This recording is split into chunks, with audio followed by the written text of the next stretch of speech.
Hello viewers, today I will show you how to add push-up button for subscribe button here like that. So first of all I am going to my channel video here. There is no push-up button for liking.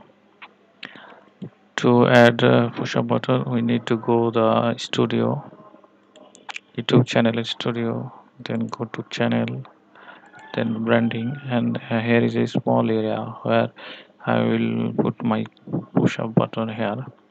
So we will edit an image. The size or format of the image should be 150 into 150 pixel, and our maximum size should be 1 megabyte. So we will choose an image, subscribe the image. Display time, when we will add this entire video or start time or end time, we will show entire videos and then save.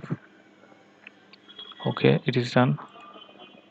Now I will refresh my video.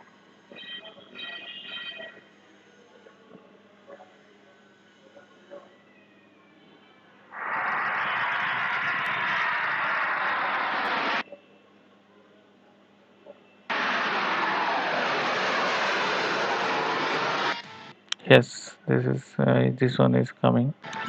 So thanks for sharing. Thanks for watching, and please like subscribe my channel if you like this video.